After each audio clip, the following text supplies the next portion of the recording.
Hi, this is Cheryl Long, Editor-in-Chief of Mother Earth News Magazine, and I'm going to talk to you today about winter cover crops.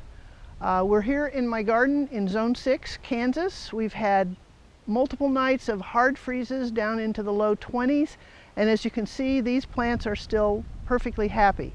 That's because these are winter cover crops, crops that have been chosen specifically because they thrive in really cool conditions. And in some years, here in Zone 6, these plants will look just fine in the spring. They literally do not die down even during the coldest winter months. This one's turnips, that one's field peas. We're going to talk about those and a couple of others in some more detail in a minute. But first I want to tell you the biggest reason that I think it's important to grow winter cover crops. If you think about Mother Nature, you never see bare soil. There's always some kind of plant growing and roots going down into the soil. And we don't realize it because we can't see it, but those roots are doing all kinds of things and almost magical things down there. And if you're an organic gardener, you probably understand that there are protozoa and bacteria and earthworms and nematodes and all kinds of critters that most of us have never heard of and certainly never seen. Well, what happens is when green plants are growing and the sun is shining, they're making sugars and carbohydrates, and they're growing leaves, of course, and turnips or whatever, but their roots are actually releasing part of the carbohydrates and sugars that they produce. The roots release them. The scientists call it exuding, but at any rate, they release these sugars into the area right around the root hairs, and what happens is the bacteria down there say, wow, lunch, and so they multiply, and when they multiply, then other soil critters come in to feed on the concentration of bacteria, and then bigger critters come in to feed on them. And so basically, when you have green plants growing in your garden, you've got little solar engines that are pumping sunshine and converting it through photosynthesis into sugar, and that's feeding your soil food web. And that's what you want to do. If you're an organic gardener, that's where your soil fertility is going to come from. At the end of the regular season, the more you can do to keep your garden beds filled with some kind of plant material that's live and growing, the more fertility you're basically capturing from the sunshine.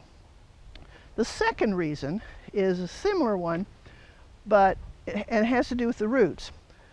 Most garden plants form a relationship with soil fungi where the fungi attach to the plant's roots. The fungi send out their roots, which the scientists call hyphae, further than the plant sends its roots, and harvest various minerals and water, and then if need be, they share it with the plant. So the scientists call this a symbiotic relationship where both parties win. It's a win-win. And the more, again, that you can keep live plant material in your beds as much of the year as possible, the more you're going to sustain those fungi that then when you have a crop can attach to the crop roots and help your crops grow. It's very helpful in drought conditions. You can buy products now where some of these beneficial, they're called mycorrhizae, mycorrhizal fungi. You buy products where they've been inoculated with these fungi, but in most gardens, if you're doing a lot of composting and adding organic matter to your soil, they're probably already present. So those are the two reasons that I think, in addition to the turnips give you food, the field peas we'll talk in a minute are delicious too, and so you get some secondary benefits, but the big reason is the more you can keep that soil covered with live plants, the more fertile your soil will be. These are Austrian winter field peas. They're not real easy to find. You usually probably have to order them on the internet, but some of the seed companies do offer them. These were planted in September here in Zone 6. It's now the end of November, and as you can see, they're doing really nicely. The seed looks pretty much like regular pea seeds, but they're much cold hardier, and last year these went all the way through the winter, and then in the spring they got up about like so, and all I had to do to sort of finish them off was basically just kind of pull them because the stems are not that strong, and I just kind of literally rolled them over to kill them, and laid the dead plants in the path as a mulch. They're a legume, which means that they fix nitrogen, so that even more so than other cover crops, they help build soil fertility. Legumes have a relationship with bacteria that form little knots on their roots where the nitrogen is pulled from the air and transformed into a form that the plant roots can actually absorb. I don't know if you know, but the air is like 70% nitrogen, but plants can't use it unless it's fixed into a different chemical form. Normally when you plant these legumes, it's a good idea to get an inoculant that's a powder that has the right bacteria to go with each type of legume. So when you buy the peas, usually the source will sell you a little packet of this black powder, and you just basically, I just take the peas, put them in a can, dump in a little powder and a couple drops of water, and swirl them around, and the next thing you know, they're nicely coated. And then you plant them thickly. So in addition to building soil fertility and being an excellent choice for winter cover crops, these pea shoots are delicious, surprisingly. And I think if you go to farmers markets in the spring, you'll see a lot of their salad mixes where they're starting to add pea shoots to them. But it's really a simple thing to grow at home, and you get multiple benefits. You get the soil fertility, you get a delicious addition to your winter salads, and my chickens love them, so I'm going to cut a panful for them, and it's really nice to be able to give them fresh greens all winter long.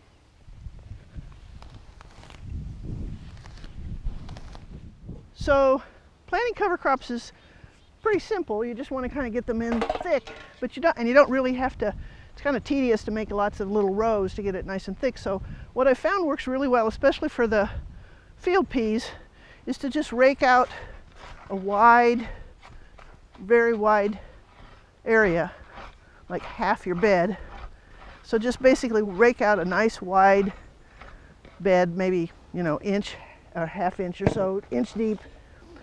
Take your peas, and again, put your inoculant powder in your can with a little water, drop in your peas, swirl them around, they'll turn black from the powder, and then you just simply drop them in really thickly, like so, all the way around, and then you cover that back up and repeat it over here, and the next thing you know, you'll have a really nice thick bed, just like we saw earlier. So in addition to the winter field peas that we talked about, I have 3 other crops that have done really well for me as winter cover crops. The first one is kale, or the next one is kale. And this kale next spring, it'll overwinter here in Zone 6, and next spring it'll flower, and it'll get quite tall, 2, even 3 feet tall, and flower.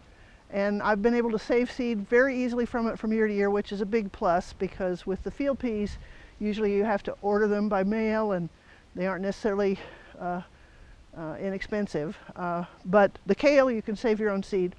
This is the chickens' favorite for whatever reasons. They just really go to town if you give them a panful of kale.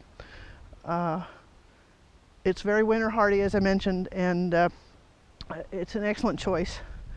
The next one is turnips, and this is an heirloom turnip called orange jelly, or sometimes golden ball. It goes by 2 names, and it's proven to be just extremely easy to grow. It overwinters well here. It's open pollinated, which means that it's very easy to save your own seed, which is I think a real plus. With cover crops, sometimes you want to plant several beds. Having your own seed is a nice advantage. Very winter hardy here, very easy to grow, and quite tasty in the kitchen. So let me show you what these orange jelly heirloom open pollinated turnips look like.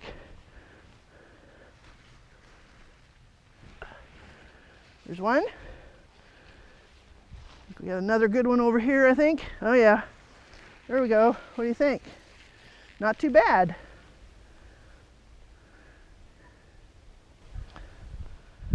Okay, and then the last winter cover crop I want to talk about today is winter rye. Now this is not annual rye grass that you can buy sometimes.